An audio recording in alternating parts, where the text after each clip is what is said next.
I'm going to share with you a very easy meal that I like to make sometimes if I'm going to be doing something and I can't really afford to have my ostomy really active and have a lot of output. For example, maybe if I'm going to be driving for a very long time, or if you're going to be in some kind of like a meeting, or I don't know, just something there. The goal is essentially to fill you up so you're not hungry, but to have it be as small of an actual volume of food as possible. So even if it were to all come out at once, it would fit in your bag, as comfortably and invisibly, essentially. Not really, not like fill it to the brim or anything like that. And there are a lot of different little variations you can do. I'm just going to do sort of like the most simple and basic version that I use sort of as a base. And depending on how many calories you actually want it to be, whether you count macronutrients, calories or not, or even if you just kind of loosely do, which is kind of what I do. I mean, I have a rough idea of what I'm doing, but I don't really follow a meal plan. I just kind of eat whatever. And most days I don't have to be too concerned if I eat normal sized meals. Maybe like within a certain time of day I want to make sure I eat this or that by a certain time so that my bag is not active, but for the most part I can empty it as needed, with my current situation. So that's good, but sometimes I can't always, or I just don't, I just can't afford to have it be too active too often. So this is a simple meal that I go to, and again, not really counting macronutrients entirely. I just kind of loosely will not eat a lot of fat the rest of the day because it is high fat, because it's going to be very calorie dense. So I start with just two squares of Baker's unsweetened chocolate, and I'll just put them in a small cup, like that. And then I have it on the scale. I don't need to weigh those because it's just going to be two. And then I add in about one serving of coconut oil, give or take, which would be 12 grams. So right on. I measure my food so much, I pretty much can eyeball the weight. But if you want to eyeball it, you can. If you want to measure it, you can. And again, depending on how many calories specifically you're looking for, it'll vary. So this is about 200 right here. And the next step is I'm going to melt it down. And then I see it changed to 11. My scale might be a little off, but whatever. Like I said, I'm just eyeballing it. So about one serving of, two servings of the chocolate and one serving of coconut oil. I like about a 2-to-1 ratio. So if you were going to adjust that to make either more or less calories, for what I'm doing right now, this is about 200, give or take. And then I'm simply just going to melt it down next. All right, it's out of the oven now. I don't know if the temperature really matters. I usually do it on a little bit lower side, like maybe 250-ish, 300 at the most. And the only reason is that I feel like it cooks a little bit more evenly that way, whereas if you put it really hot, it might leave a little more of a chunk in the center, and the edges will kind of melt first. And plus you will be touching the bowl a little bit, and it's pretty hot, if you were to just put it at a really, really high temp. So I like those little bit lower ones.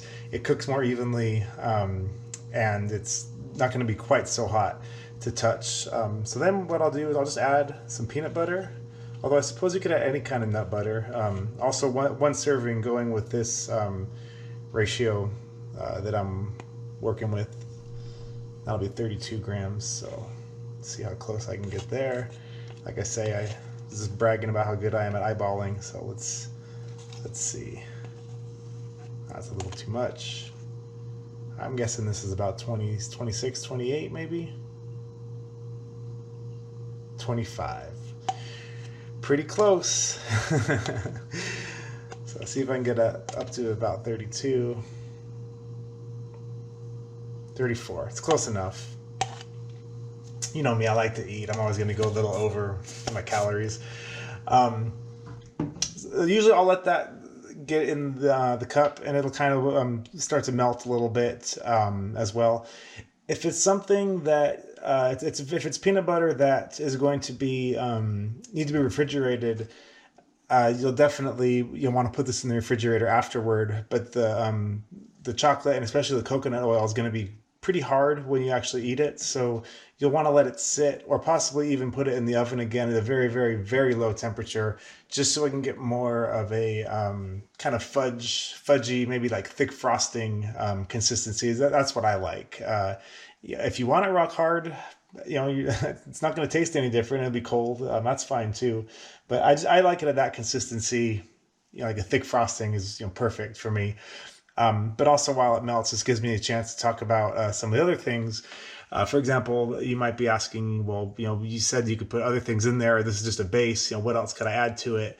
If you're not necessarily just going for like a low carb, high fat, high calorie kind of thing, you could sprinkle some raw oatmeal in there, and it'll be kind of chewy and probably not as chewy as if we're actually cooked. But when it sets, and if it's in this mixture for several hours, it will be soggy and kind of add a little bit of texture to this as well. You could add any other kind of nuts to it, coconut flakes as well, or really anything that you think would go well with that. I've mashed bananas up into this consistency before. I've put banana chips into it. That also, those will soften a little bit, kind of like the oatmeal will.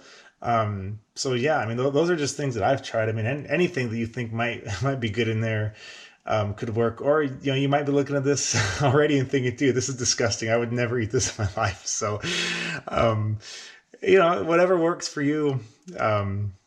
That's that's for you. But I'm just sharing one of the things that I do. Kind of just a little tip for being able to stay full, still get some food. Unless you choose to fast, obviously that's going to keep your stomach pretty inactive as well. So once it's been sitting there for a while, it's a little bit easier to stir in. This is the kind that doesn't have to be refrigerated, so I don't have to keep it cold. You could put it back in the refrigerator, or you could let it sit. For example, if I'm not going to be eating this until tomorrow morning, it'll be plenty solid by then. It's like mid-afternoon right now while I'm doing this. Or if it's the time of year, like where you live, it might be really, really hot and it's not going to get back down to a solid, then you might want to put it in the refrigerator overnight or just for several hours. And then I think that's probably the hardest thing to gauge is just what you like, what kind of consistency you like, and exactly how to get it to that consistency. Right now, at this time of year, just leaving it out at room temperature for several hours or even just overnight is perfect. But that's something, again, depending on the time of year and the temperature in the house, you might have to, experiment with a little bit. And also, different people might like different consistencies, but that's about it. So what I've done right here is about maybe 400-ish calories. So that could keep you full for several hours if you're going to be sitting and not doing much. Again, you could kind of tweak the ratios yourself. You could add other things that will add more calories to it. So the idea is this: you kind of have a calorie bomb of a snack in a very small amount.